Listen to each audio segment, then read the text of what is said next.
speaker attempts to say something in Chinese, and then it sometimes gets befuddled. So please bear with it.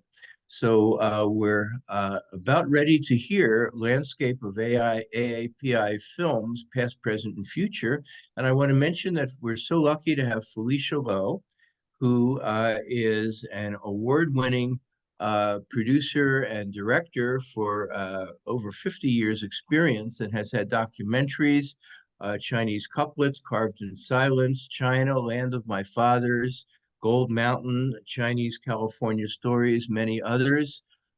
She's recognized as a history maker by the Los Angeles Chinese American Museum, and she's been the past board president of Angel Island Immigration Foundation and a personal descendant of Angel Island detainees.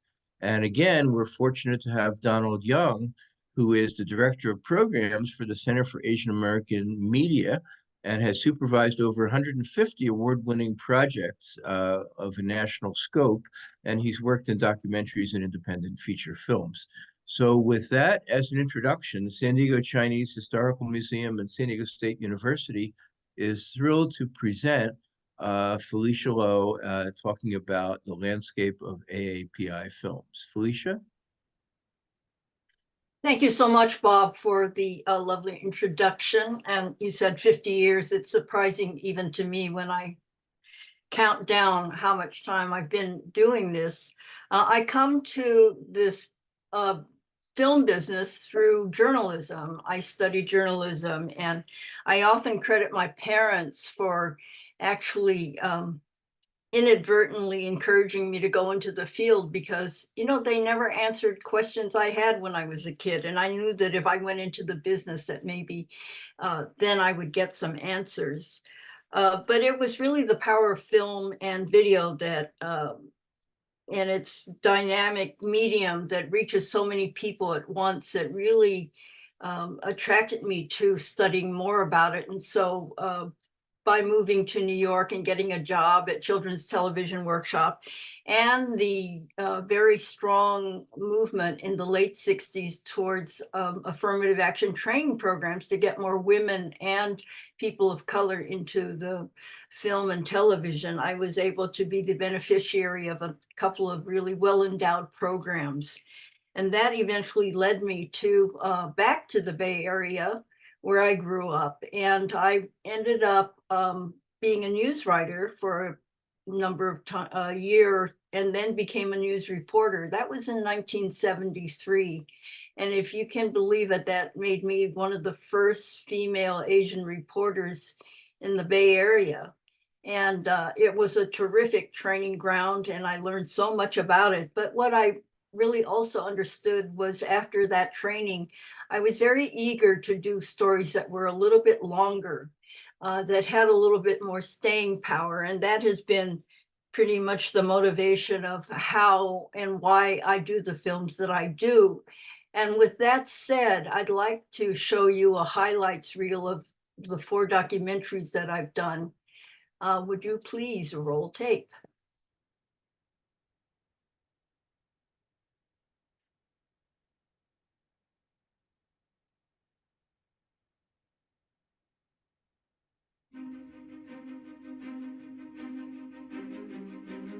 I really didn't know my mother. She spent most of her life hiding who she was, lying about where she came from, how she got here. This woman who provided me with so much, yet gave me so little. What secrets were so dark that the truth had to be concealed? Just leave me alone. And where I come from, how did I get to America, is nobody's business. Okay, I just want to understand that I don't have to open it. It's my private life.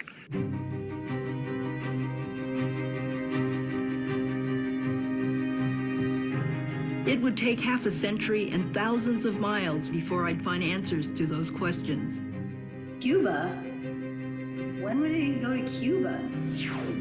I was at that point 50 years old and had never heard this story. To me, I have a father. That means I don't have a father. Why had she kept this secret from me? I don't know. There's a goddamn saying so long ago. The question you asked me is silly. Like Chinese couplets, each verse distinct yet related. Together, they can tell a story, like mothers and daughters.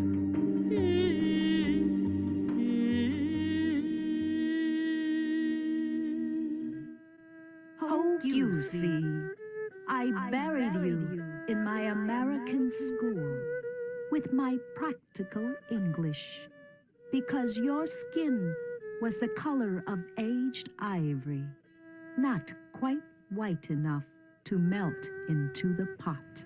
Hope you'll see, very long ago. That's when this story began. The story of a neighborhood I thought I knew well. It's an old neighborhood, as old as San Francisco itself. An American neighborhood, so it's a story about immigrants, about first and second and third generations and so on. Now, in other immigrant communities, after a while, people would begin to move out, get away from the neighborhood. That didn't happen here, not for 100 years. Why? Why did the Chinese stay in Chinatown? That's the story I want you to hear. It's about language, custom, history, and race. They all intersect here, in Chinatown.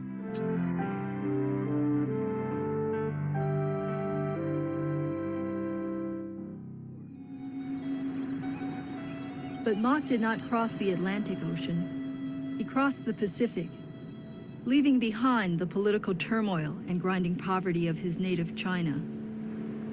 No Statue of Liberty welcomed him at the end of his journey. Instead, he was taken to the immigration station on Angel Island, in the middle of San Francisco Bay. I ate wind and tasted waves for more than 20 days. Fortunately, I arrived safely on the American continent. I thought I could land in a few days. How was I to know I would become a prisoner suffering in the wooden building? The barbarian's abuse is really difficult to take. When my family's circumstances stir my emotions, a double stream of tears flow.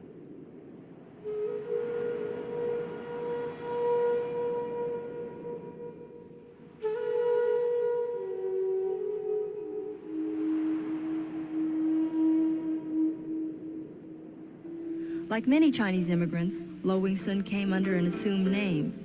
His fear of discovery and possible deportation kept him from talking about his past. So you're gonna help me put together some pictures? I'm Felicia Lo. I was born in America. Lo Wing-sun was my father. When he died, I realized how very little I knew about his life in China, about China itself. And it became clear to me that if I wanted my son Benjamin to learn of his heritage, I needed to go to China to see the land of my father. No one even do this. Okay, this is your gong gong. That's your grandpa. Who's this?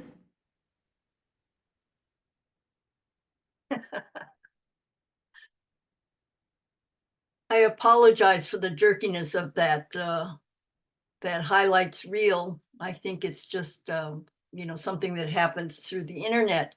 Anyway, I am delighted that my goal, which was to make films that had a longer shelf life, is a reality. In fact, these films can be seen through the Canopy catalog through your library, with a library card, or at your universities.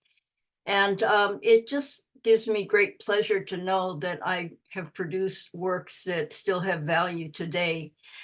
You can see that they've traced the history of the Chinese in America, and the inspiration and motivation is what I didn't know growing up, especially as the firstborn of immigrant parents, a paper son and a paper daughter, who came in 1938 and 1937 during an era called the Chinese exclusion period.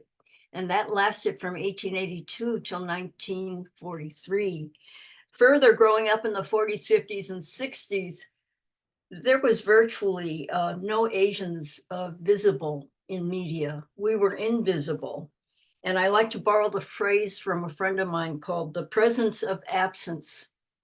You know, we were just not seen. And if those few rare times that we were on screen, it might be in these very menial and stereotypical images. So I set out to find some answers. Why was that the case? Why didn't we have answers from our parents? And why weren't we more present in the media?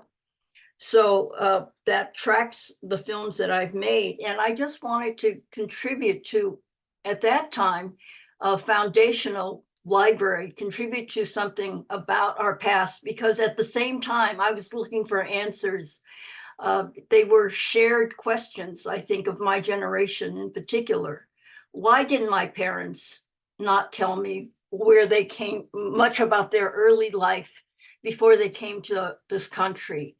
You know, why were there Chinatowns? Why was my motivation to answer these questions? And I happen to be lucky enough to be able to share that same curiosity with a generation and continue to share this information with newer generations of young people who now have multiple resources to find out some of these answers, because now we do have so many authors and many more filmmakers to produce works. But anyway, this was what led me to this work, and it's been delightful to be able to have the support of the Center for Asian American Media, formerly known as the National Asian American Telecommunications Association. And I think Don was there in the early days, as I was. And Don, maybe you could chime in on the importance of what CAM represents and what you folks do. Sure. Thanks, Felicia. It's really great to be here today. When you reached out, immediately I wanted to do this conversation with you. Looking through your film clips, it's such a tremendous reminder of how storytelling can really build the vocabulary, of our community, right? So it's really, I actually viscerally remember when I was in college that I saw a clip from Carved in Silence, right? And I think that's the first time we met, was we invited you to present the film and talk about it. And, as a young student at the time, it was really pretty incredible, exceptional to believe, that this opportunity to be part of a storytelling community that really thinks about, who we are, and sharing that with a larger public was really inspiring for me. I've been at CAM since the mid 90s, and I had already, CAM was NATA, then NATA, like you said, the National Asian American Telecommunications Association, was founded in 1980. A relatively small group of filmmakers, executives, funders, community activists, educators, right? And it is really became, for those of us who followed, almost this mythical sort of origin story of how people can come together and craft a strategy and a journey.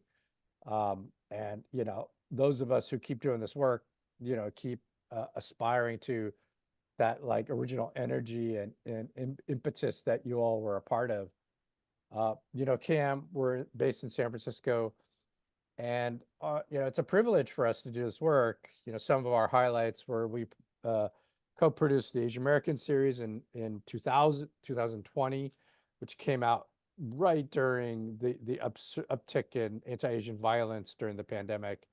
And was really inspired by a lot of the work that you and other leaders in our community, had always been committed to. But I've always seen you as one of the just sort of bearers of the community who's just been committed. And all of the clips really kind of I think so many of the questions that you all asked 40 so years ago are really surfacing around all of the Asian American communities now, right? I think questions of immigration and talking with our family about our histories, the discussion between Asian Americans and American society, all of the threads of immigration and what it means to be an American are all, so embedded in what what you've done. But it's also just about stories and families and trying to unravel, those really important questions that you have as an artist and as an Asian American, right? Yeah, I actually was at the very first meeting of NATO. And as I say, as an OG, I really am excited by where we've come to. I do just want to mention that because I'm not a film scholar or historian, I can't talk, and I'm not equipped to talk about the fields of filmmaking from that vantage point. But what we can share about our experience and my experience in documentary filmmaking and the platform and the support that we've gained, not only, from CAM and organizations like CAM, there's Visual Communications in Los Angeles, a couple of film showcases are coming up, which I'd like Don to talk about shortly. But, the thing is that without the support of the community, and even if you are the voice of the community, it's an interactive experience. And that's what's so thrilling for me. For me, representation. When I showed China Land of My Father in 1979, a woman came up to me. She was walking on a cane with her son, and she said, and I understand Chinese much better than I speak it. She was so happy to see that bridge in Zhongshan that she hadn't seen for 40 years. And somehow that validating that on the big screen meant something. And it meant something to me that it made her so happy that we could recognize the reality of her life at that time. Or when I did Chinatown, and there was a line that I fought for, because when you do a film for PBS or any of the broadcasts, they have to come in exactly at 56:40. If you have to cut a second, cut it. And there was a time where I was working with my editor and crew, and they happened to, well, I don't want to cast stones, but they were not Asian, and they were all men. And they said, well, you should cut this line where the woman said, my parents, we were brought up not to speak. If somebody says, don't speak, don't do that. Just don't make don't make us attention, bring attention to yourself. Just be quiet. And when I showed that film, and a young man came up to me and he says, my parents still tell me that to this day. It was a line I had to fight for, but at the same time, I knew how important it was. And that's what we as makers can help tell our stories, because we have a deeper understanding of what it means culturally to have these lines that we were all brainwashed at some point in our life to say, don't call attention to yourself, just don't make attention, just don't call attention to yourself. And so much of that has, to this day, made me think how much damage exclusion has caused us, not to call attention to yourself. My parents, as a paper son, paper daughter, really didn't want me to know too much. What I didn't understand was that perhaps they were protecting me, that they didn't want me to know too much, because there was such a mistrust of the government that maybe one day we could all be just deported back to China, whether I was born here or not. So, and then when we look at, again, anti-Asian hate that we're seeing now, we can kind of draw a dotted line from these experiences. And Carved in Silence, which is about Angel Island Immigration Station, is the reason why I'm so impassioned about it. Because Angel Island represents, of course, the counter to Ellis Island. And we've always been sold this story about, the Ellis Island, the Statue of Liberty, welcoming all immigrants. And we've always had a very complicated concept of immigration policies. And we can only just look to the papers today to understand how really true that is. Not too long ago, we heard about the Muslim ban. So I think that there's a way in which history informs us of what's going on, and connecting some of the dots helps us understand some of the context of why we find ourselves sometimes in this position of having to prove that we are as American. And at what point can we not say, well, second-class citizens, but really full-blown Americans? And I think one of the ways in which we do this is to help people within our community and outside of our community understand the context of how people once saw us as a group of people we weren't wanted in this country. It was the only time that a I'm race curious, Felicia. specifically. Yeah. Yeah, this is great. With your early films, because you hadn't seen, because you all are part of that generation that really created, again, the first like really like dipping toes into the water, right, for our community.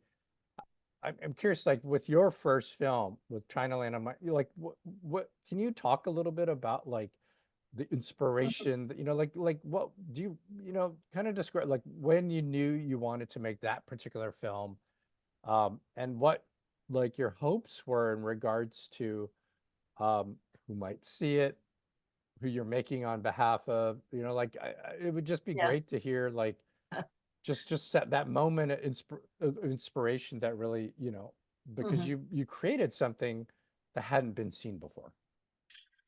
Yeah, and you know what? It was by dumb luck to some extent. I was invited by a group of journalists to join a group of journalists going to China, and China had just recently opened up, and so I joined the journalist group, and then I posed to KQED, whom I was working for at that time as a field producer. I said, and I knew I had a grandmother who was still living there, and she was in her 80s. And I thought, boy, I was determined to try to meet her if I could get to China, if I could meet her. And then I thought, if I could document this, that would be very special, because we hadn't seen a roots kind of a story before. That's right. And I approached the station and they said, well, I don't know. And, long story short, through magical realism, I say, we had a mutual friend who introduced me to somebody at PBS, and PBS, he was a honcho there, and he said, yeah, it sounds like a great story. See if you could do it. It turned out, because we were sponsored by Xinhua News Agency, that they would not commit to whether or not I could see my grandmother or not. They would let me know when we were there. So it was kind of dicey. I really didn't know, but I went there. We shared the cost of a cameraman. I was a sound person for an ABC correspondent. He was my sound person. And we did it on a shoestring budget. And once we were in China a couple of days before I was allowed to go and see them, they said, yes, we've arranged for you to see your grandmother and family. And I cannot tell you. Days, they did all the arraignment. Yeah, Xinhua did. It was out of my hands. So it was, like I said, dumb luck. And when I went to meet my family, this was in the home my father grew up in. And that was in itself so thrilling. But what was even more so was walking up the stairs and going into the house and seeing photos of myself from from birth to my college graduation, mind you, that were up on the walls. They were already there. They didn't know I was coming. They didn't set it up. It was already there. And I have to say that gave me such a feeling of family that I could never have gotten any other way than to see demonstrated how I was loved and thought of all my life, but all I could relate to was a photo of a black and white photo of a little old lady.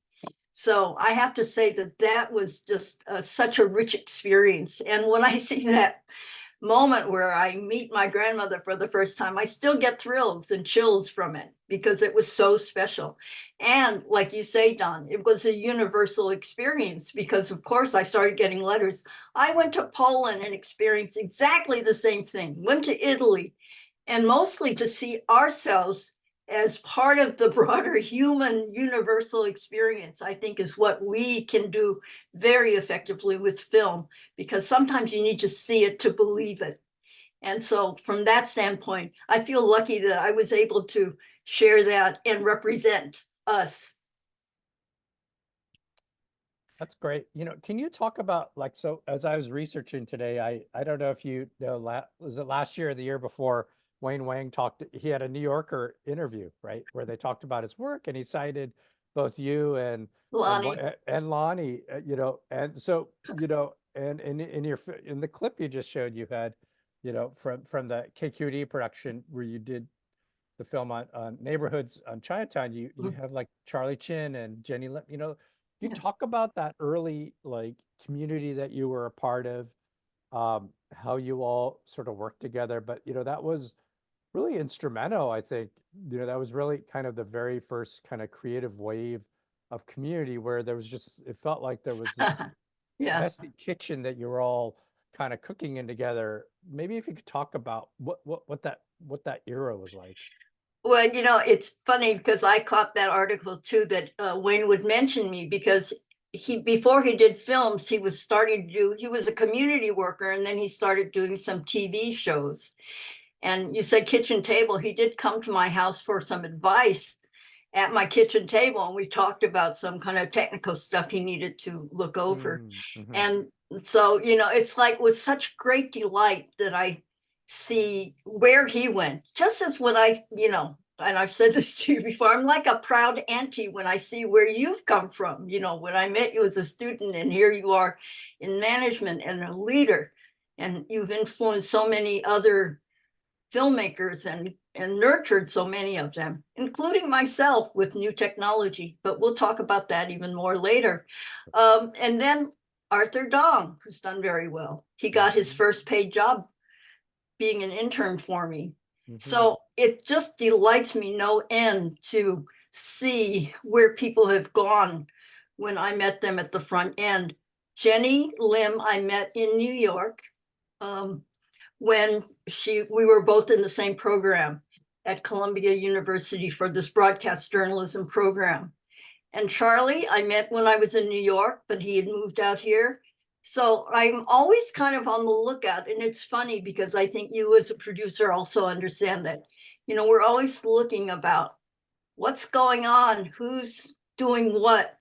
And I think certainly the challenge of documentary filmmaking, or with any films, you want it to capture people's imagination. How can we do this so that it's not a pedantic, I told you so and you should learn this. How can I do it in such a way in which it draws you in and engages you, and maybe touches different parts of your thoughts by showing poetry or hearing poetry or doing things that make it interesting. So you'll see, actually, maybe not in Kwok Mui, which I'll show later, but I did bring Charlie back to do some voiceovers and also create some songs for the series about Chinese Californians. I think that it's a community of artists that you want to draw from. And particularly, like, even in the music, for Carved in Silence, Robert Ngojo came in and did some work with us. Francis Wong. These are local talents and artists and musicians that I've worked with. And I guess I think most filmmakers are like that. You kind of look and think about, how can I tell the story in the most engaging way? For Carved in Silence in particular, the story of Angel Island Immigration Station, because there were so few images available to use, and the stills that were made were primarily set up by the immigration station, so everybody was smiling and happy. And there was the contrast of the stories of the poetry on the walls.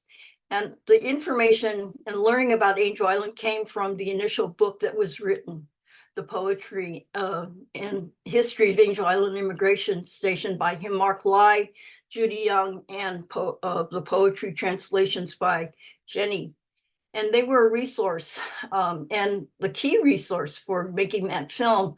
They were very helpful in sharing their information with me.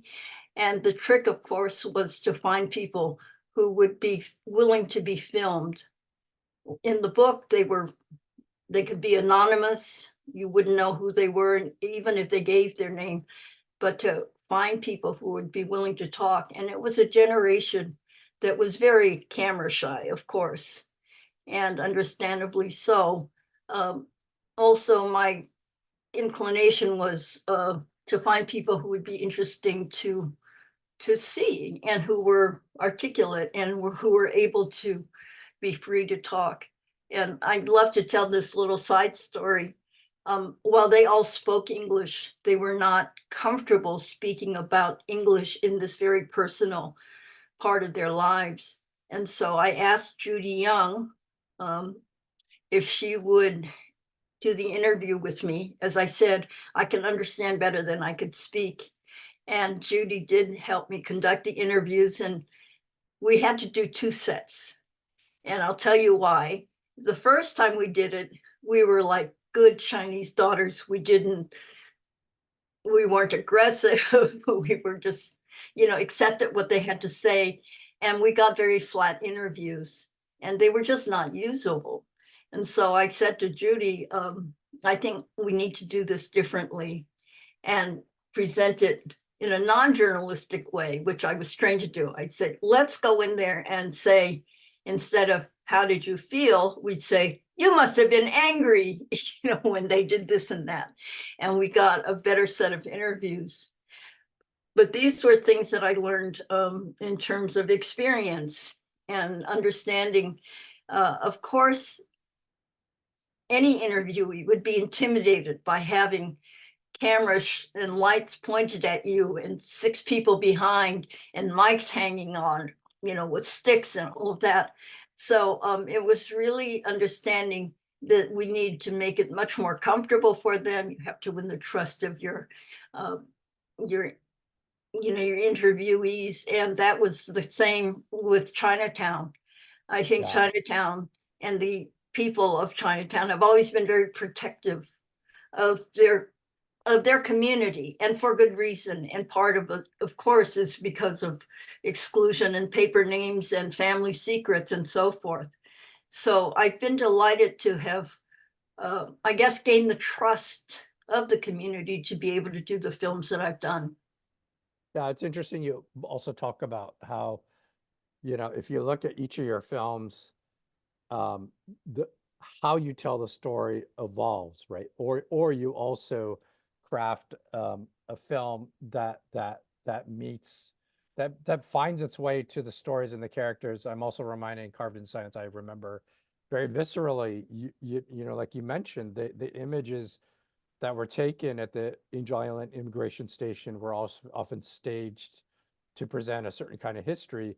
But then, anybody who's watched that film sees the elegance of the dramatic sequences that you produce that are, almost like a Japanese, just a gorgeous kind of very intimate narrative dramatic sequences that really,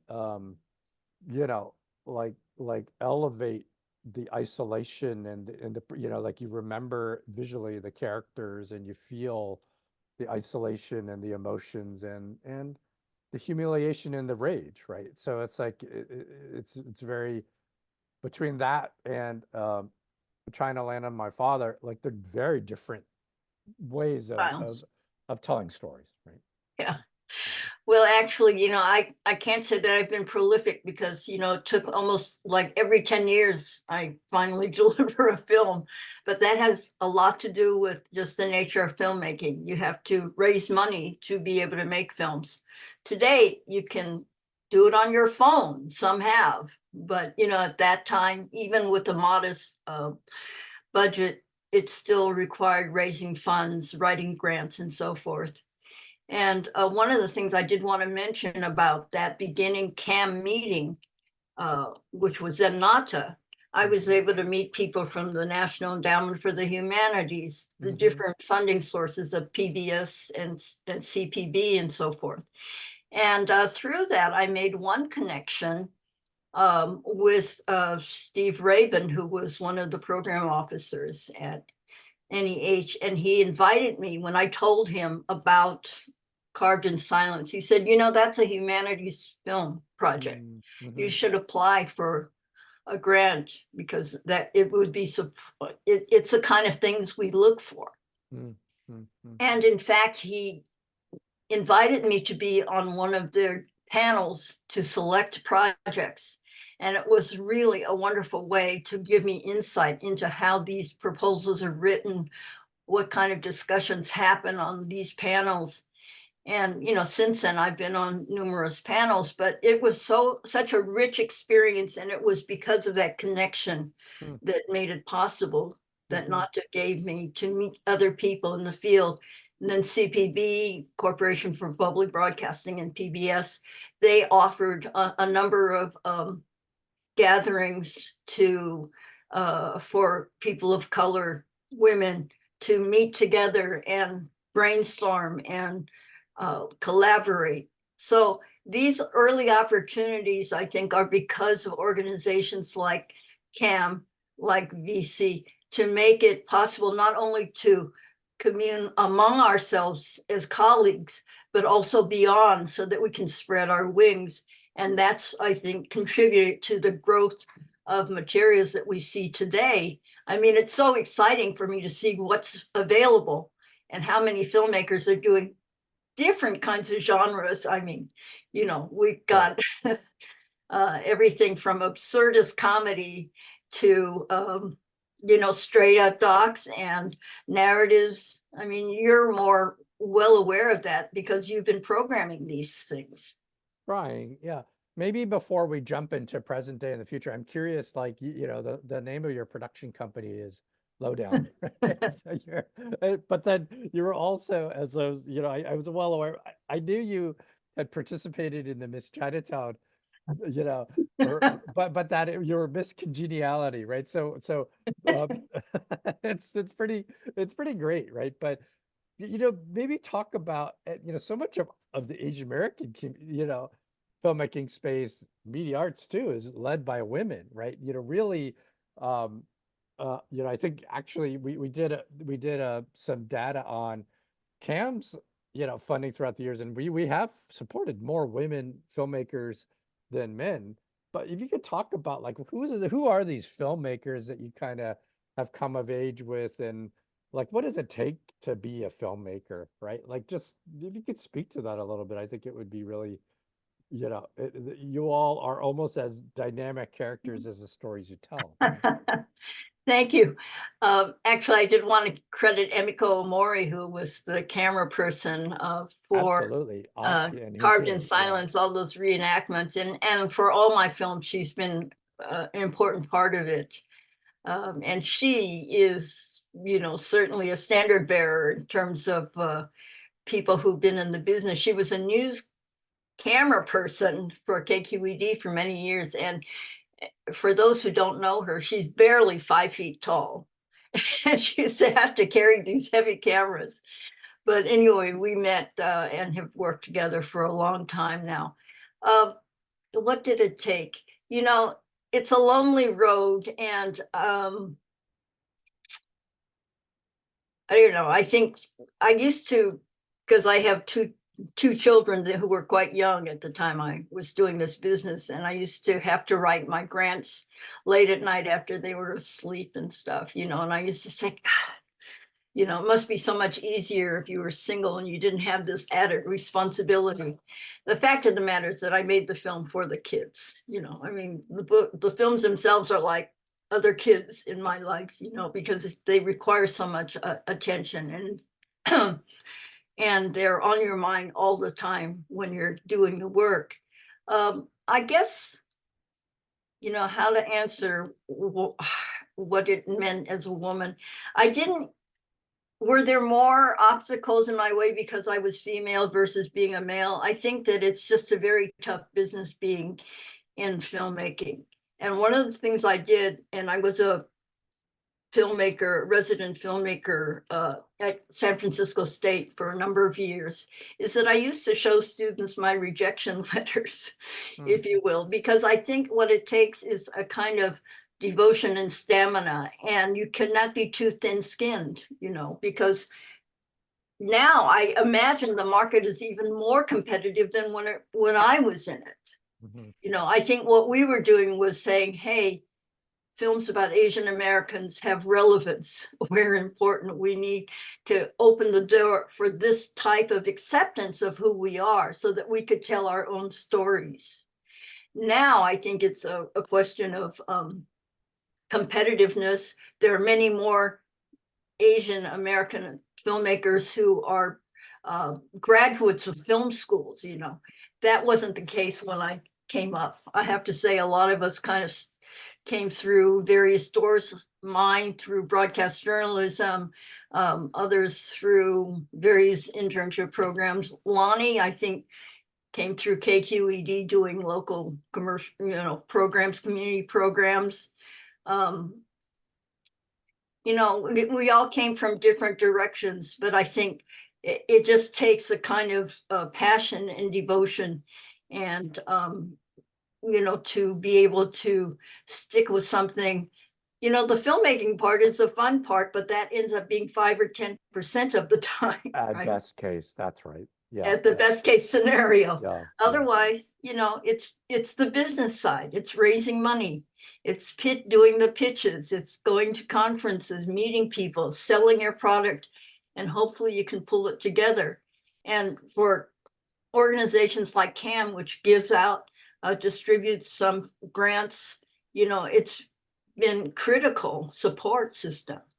And even just having the mentorship program that you guys offer, the various services in which you provide filmmakers, is just essential to just for your mental well-being, for your professional well-being, to have a collection of organizations that you can share your successes and your woes. Like ADOC is one of these organizations, a support organization. Yeah, ADOC now, the Asian American Documentary Network, now is over 1,000 members, right? So, it has been both incredibly rewarding to see a community that large, but to your point, Felicia, it's like most of the filmmakers are not able to be career filmmakers, right? I mean, even in the context of our documentary community, which has done some exceptional work, right?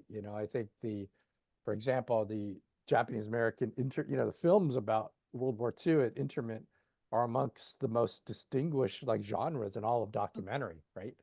But very few of even the most successful in our community are able to survive solely as filmmakers, right? True.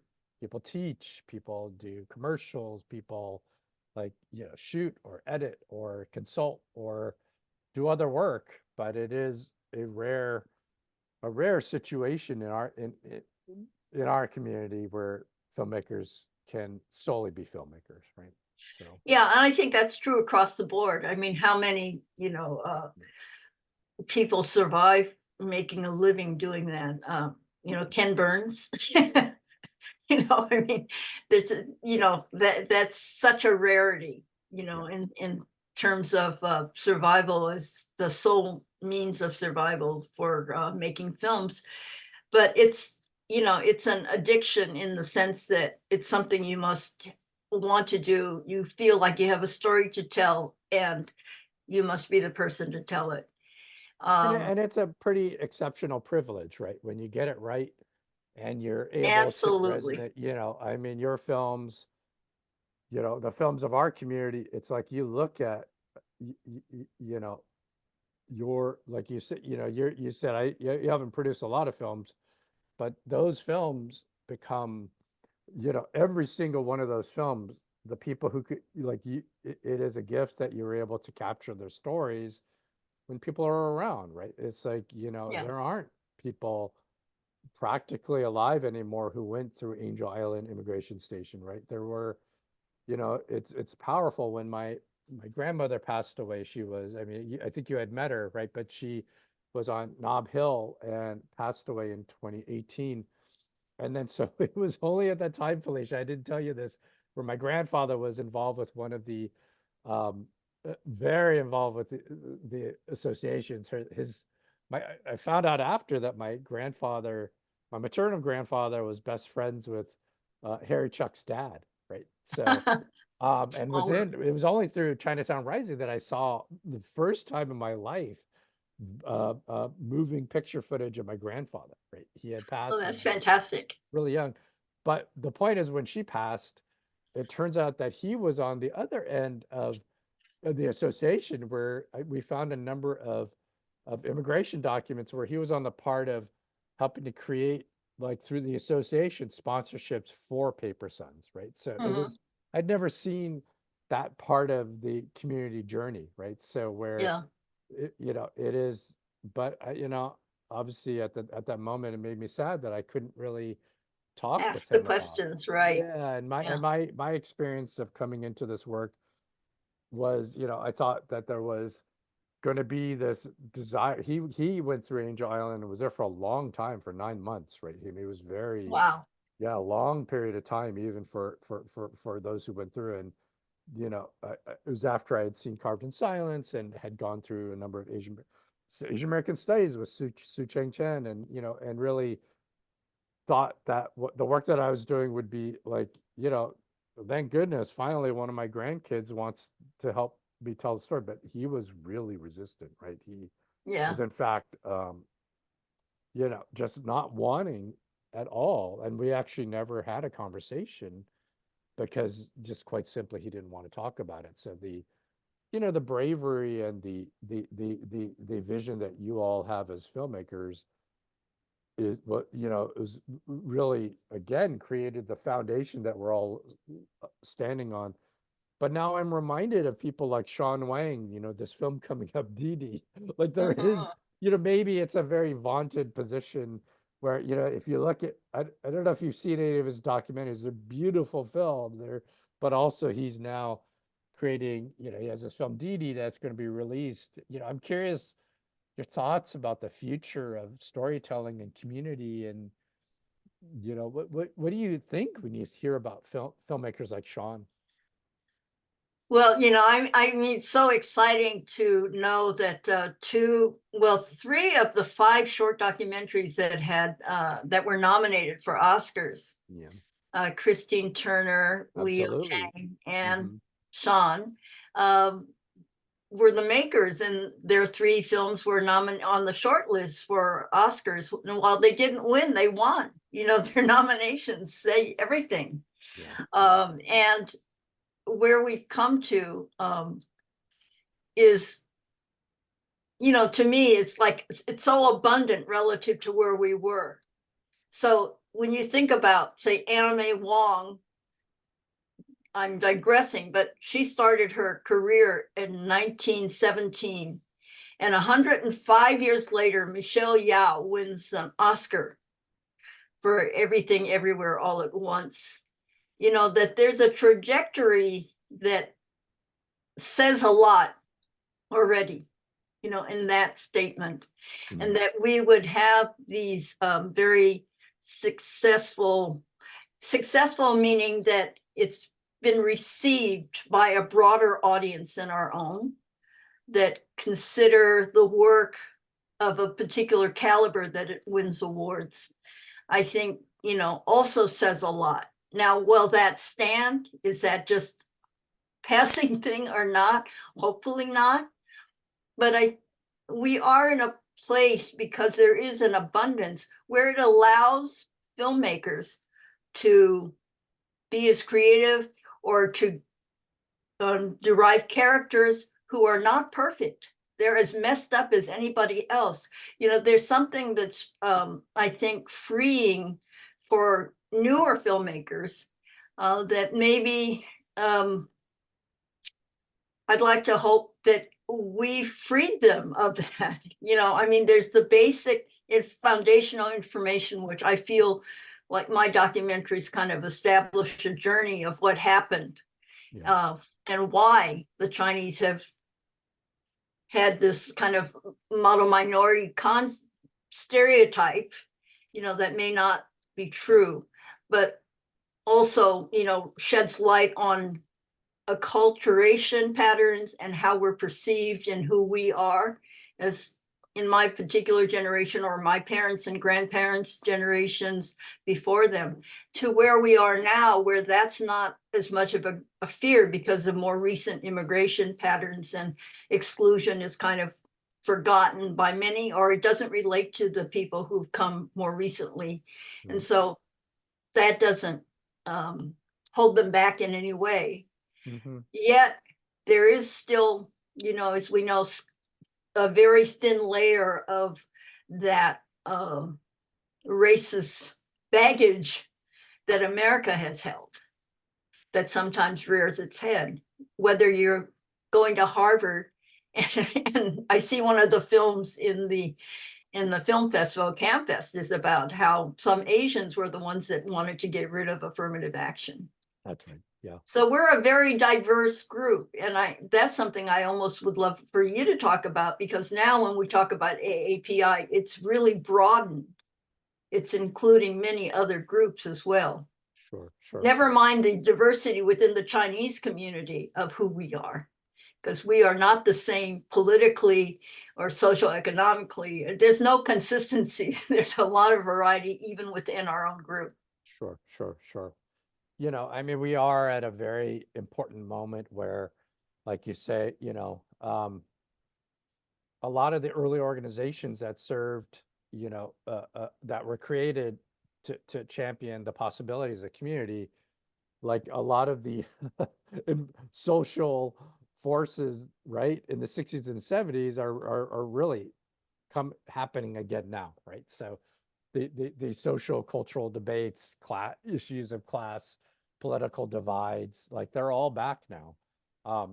Yet on the other hand, the response and the possibilities are just so much more like like a community can seize some control of its narrative, right? And how the stories are told now, which is beautiful. And there's so many more like voices and possibilities to do that.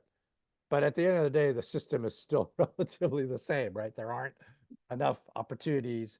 Filmmaking is incredibly expensive endeavor. Popular products do better than social issues, right? So all of those are the same. But as you're noting, like there's also a sense of responsibility that, we're talking in the context of Chinese history, Chinese American history, but there is a responsibility to be more expansive about like the voices that we support. We at CAM are trying in regards to think through more like what you just mentioned, that how the Asian American experience is part of a larger national debate, right? Like it could certainly be argued that what happened in the context of affirmative act, the dismantling of affirmative action, that in fact the Asian American narrative, well, the Asian American narrative was central to it, but did Asian Americans control it? Not necessarily, right? So, I think it was, there are understandable frustrations on all sides in regards to whether opportunity, how Asian Americans saw opportunity or progress was very central in the context of the Supreme Court case.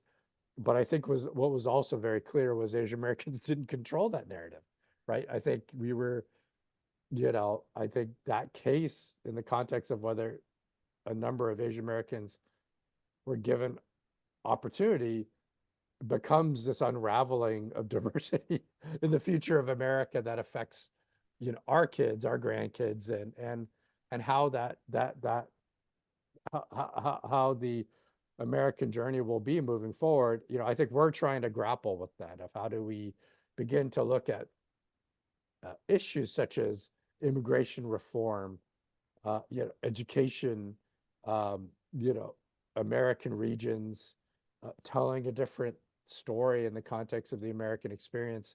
Those are all that we're trying to step back and understand how we can support like our lens and our perspective in the context of all of this, right?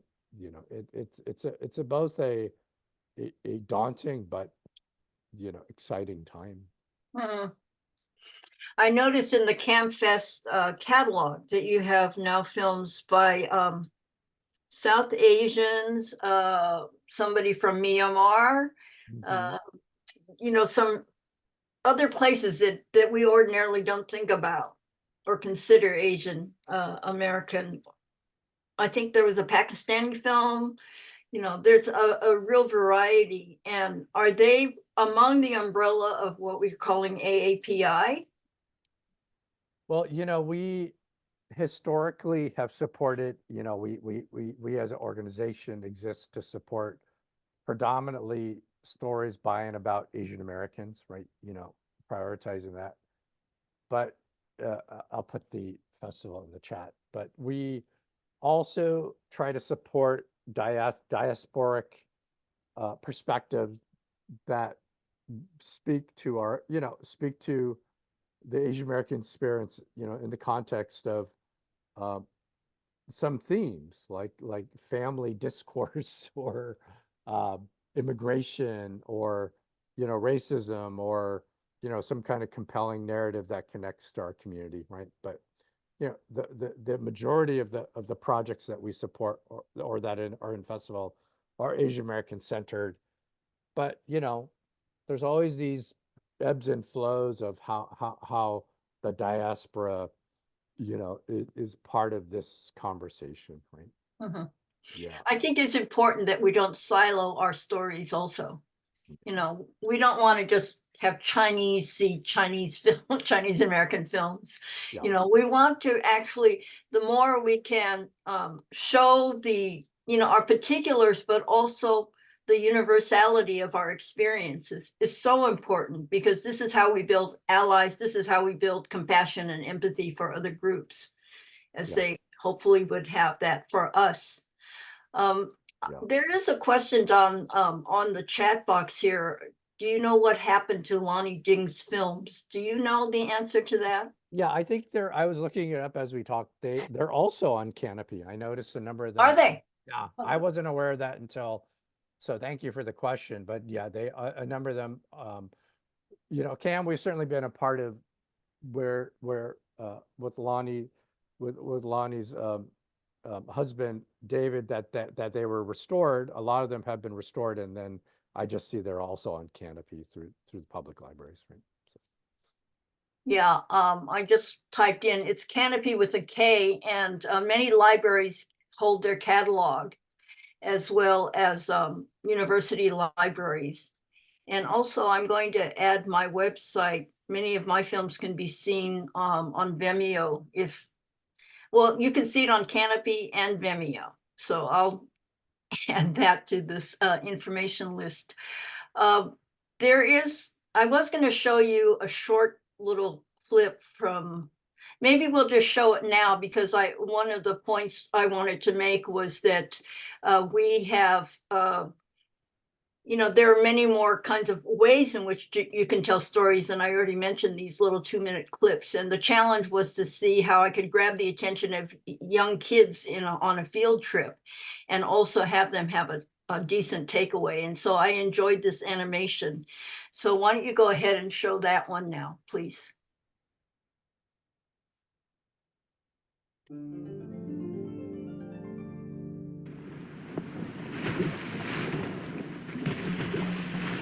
Hola, ¿qué tal? Nei ho. Hello, how are you? You're good? I learned to speak Ohlone from the children I grew up with. At school, I picked up Spanish, Portuguese, and English, of course. At home, we spoke Cantonese. Home is Point Lobos in the Monterey Coast. I'm Kwok Moi. I'm told I'm the first girl of Chinese descent born in California in 1859. People called me Spanish Mary because I speak Spanish so well. My parents landed in Monterey by accident. They were on their way to San Francisco in the gold mines when their ship crashed. They told me the Indians saved them, took them in, so they decided to settle in the area and become fishermen. My parents learned from the locals and shared their own knowledge about fish drying and preservation. The Chinese established the commercial fishing industry in the Monterey Bay region. My folks depended on me to help translate business deals. I married a fisherman. We moved a few miles south to Pescadero and raised 6 children. Our days were filled with gathering seaweed, abalone, and fish. We dried everything. In the 1880s, competition to fish the waters during the day increased. So did the anger toward the Chinese from white fishermen. Our community came up with a new idea. We went out at night, not for fish, but squid. We hung pitch torches over the back of our boats, which attracted the squid to the surface of the water. Then we scooped them up. The Chinese were responsible for over 90% of the dried squid production and still fish in Monterey today. Ciao, hasta luego, joy again, goodbye.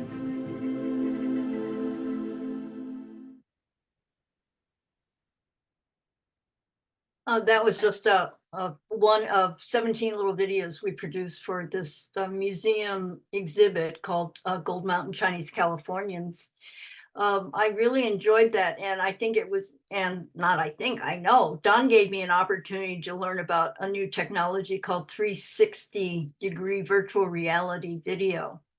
And because he knows of my passion for Angel Island Immigration Station, we did this piece that was, again, so much fun to do just because I learned a new technology, and that's what I'm accepting now. You know, what haven't I done? And that always engages me to say, oh, let me try this.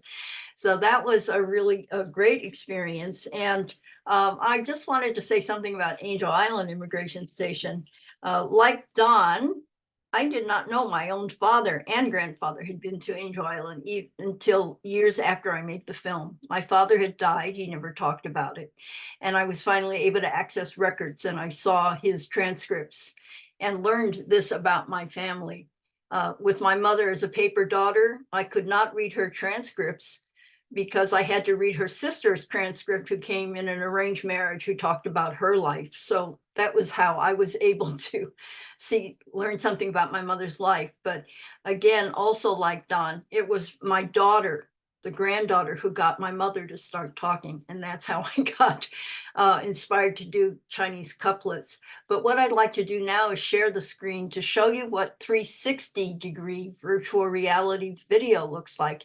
And this again is in commission by Don about Angel Island Immigration Station. And you know, for us, I like to quote a man named Paul Chow, who was one of the founding persons to save Angel Island Immigration Station, that Angel Island in some ways is like our Plymouth Rock.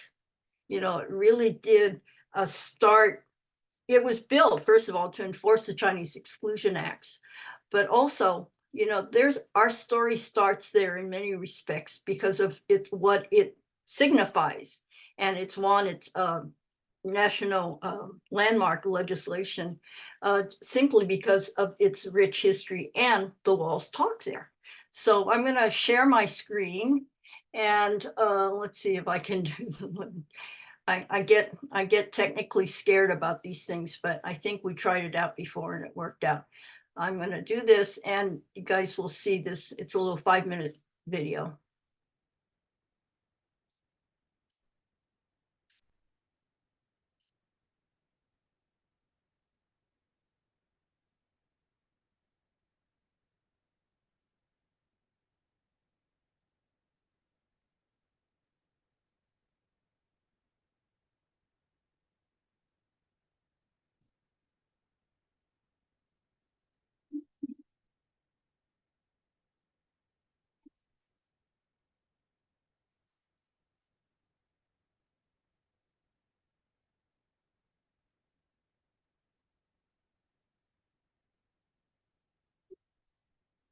Angel Island Immigration Station, located in San Francisco Bay, was built in 1910 to enforce the Chinese Exclusion Act. Chinese immigrants were interrogated and detained before being granted or denied entry. Their ordeal was expressed through poems carved into the barrack walls. 餐風常朗也如日，幸得平安抵美洲。I ate wind and tasted waves for more than 20 days. Fortunately, I arrived safely on the American continent. I thought I could land in a few days. How was I to know I would become a prisoner suffering in the wooden building?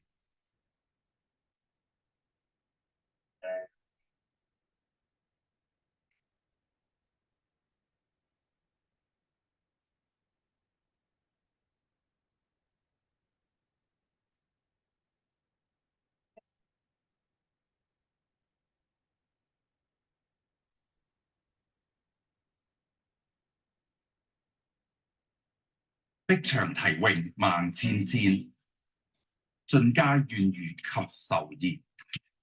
若射此綠星騰日，要憶當年有個篇。" There are tens of thousands of poems composed on these walls. They are all cries of complaint and sadness.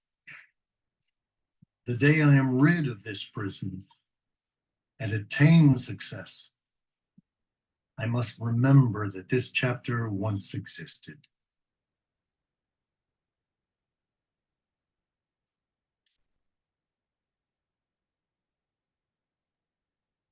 What is your name? 你叫乜名啊？細友。My name is 細友。How many windows are there in your house? 你間屋有幾多窗口啊？12個。There are 12. How many houses in your row? 你條巷有幾多間屋？ Since my imprisonment here, the moon has once again waxed full. I still do not know when I will be interrogated. Family poverty forced me to come and endure hardships. It is difficult to pour out all the anger and grief in my heart. If I could land after only one interrogation, it would be a slight mitigation of the barbarians' 100 oppressions.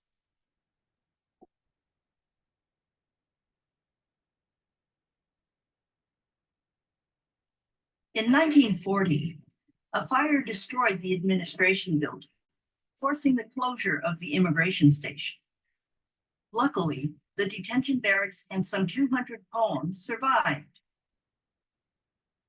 若射此綠星騰日，要憶當年有個篇。 The day I am rid of this prison and attain success, I must remember that this chapter once existed. The Chinese Exclusion Acts were repealed in 1943.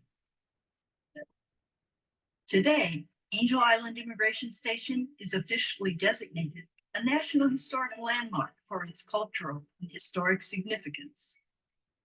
For here, the walls talk, a testimony to the courage and resilience of immigrants who crossed the Pacific during the Chinese exclusion era, and to inspire a future of inclusion.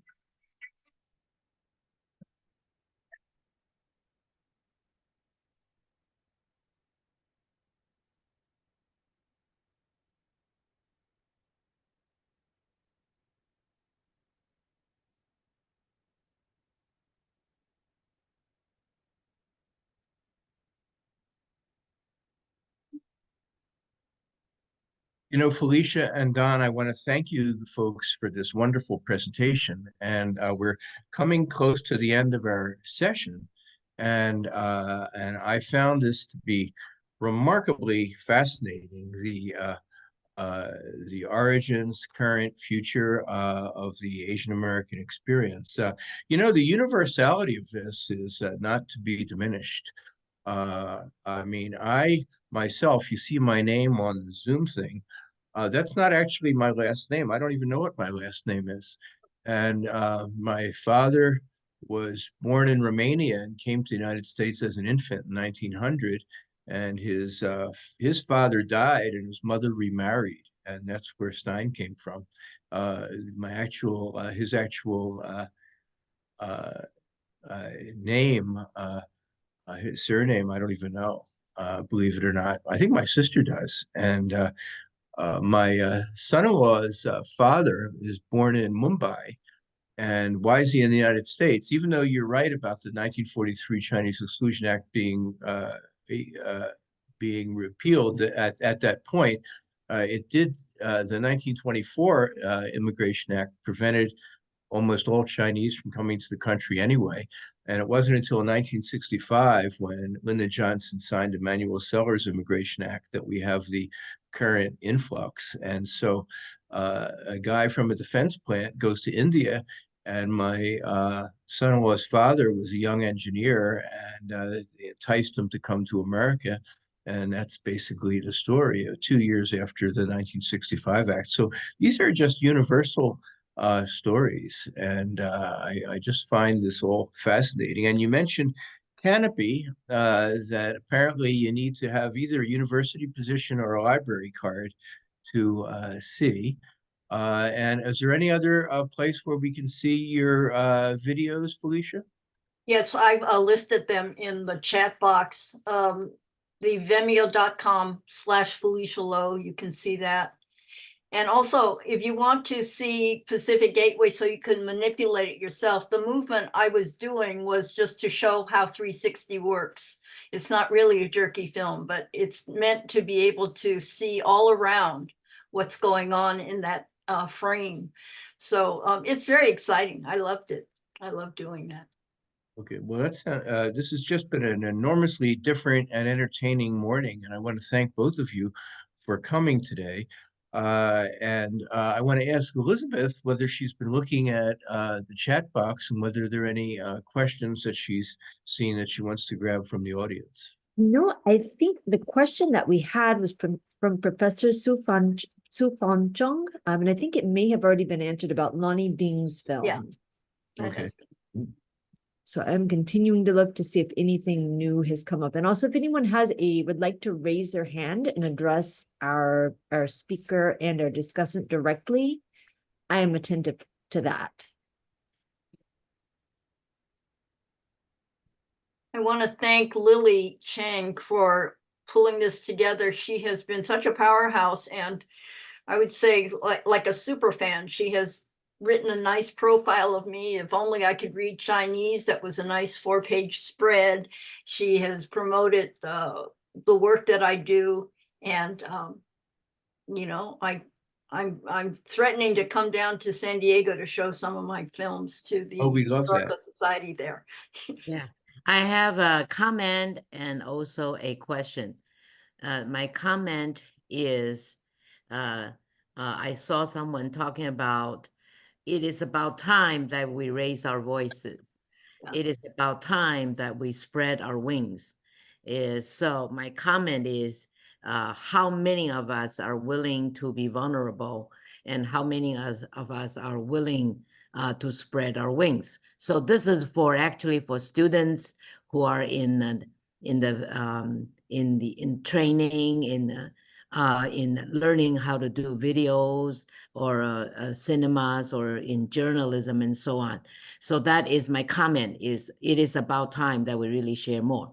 My question actually for both Felicia and for Don is, how are you trying to mentor others?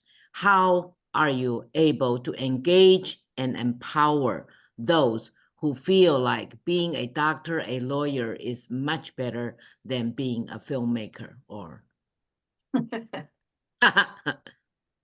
that's of course Lily's comment, not mine. Yeah, you are a doctor too. Yeah, but Felicia and Don, I really want to hear about mentorship, about, you know, helping people understand that they have a voice and they can raise their silent voices. Felicia. Well, two things come to mind. One is that I always kind of have my eye out for people who are doing things. And so oftentimes if I'm asked to screen rough cuts or something like that, I'm quite willing to offer up my opinion or suggestions on how I think a story might be sharpened or more focused or so forth. You know, it's funny when people say, well, you know, you moderate or you do this so well. And I forget that I've just been doing a lot of this for many, many years. So some things kind of come naturally at this point. But I always keep an eye out on people who seem to also be doing things that are kind of aligned to what I'm interested in doing, and I will reach out to them. So there are a couple of young people that I'm mentoring now, and I think that it's a natural occurrence that happens, and it's a two-way street. Are people receptive to being mentored? Because you know, sometimes they think they know more than they know, and so good luck, you know, it's fine. But I think there are also those who will approach me and ask me for an opinion, and I'm quite willing to give it. But I think one has to assess if this person is really sincere about what you might contribute to what it is they're doing. But I'm always very open to it, because for me, you know, passing the baton to somebody who I consider capable is the most joyous feeling, you know, of relief, to know, you know, that the future is well covered. And so, you know, I'm very hopeful of this new crop of filmmakers coming up, and I appreciate and know that they're doing things that I never would have thought of or could have done, because I just don't think that way. You know, I'm of the old generation. But Don, what's your hit on this? Well, similar, you know, I look at the Pacific Gateway and I see that was a collaboration, right, that you had with younger filmmakers and creatives, and clearly, you know, it's still such an elegant, you know, storytelling piece. For Cam, it is all about mentorship and trying to pay it forward, and you know, the realities of we are a limited organization with limited budget, and sometimes, you know, it was about 10 years into my time at Cam where it was the first time where the organization where we saw that next crop, you know, that next generation, and we can't support every filmmaker, so strategically we have to support a lot of the emerging folks, right, because it's our resources are limited. I do want to say now's, you know, the last 4 years of in the context of the pandemic, anti-Asian hate, there's a common kind of reference point that Asian Americans have, even if they don't want to make films or tell stories. And I think there's going to be an unleashing of new stories. I believe the next decade could be the new sort of like articulation of a community unlike we've ever seen, right? So I think it's a very exciting time. Fingers crossed. Well, again, we want to thank you folks for this wonderful morning's presentation. And at this point, we want to thank all the people who are watching, and we're basically ending our program. We'd like the principals to hang on for about a 5-minute little debriefing. And then at that point, I want to remind everybody about next month when we're going to have our own Lily Chang talking about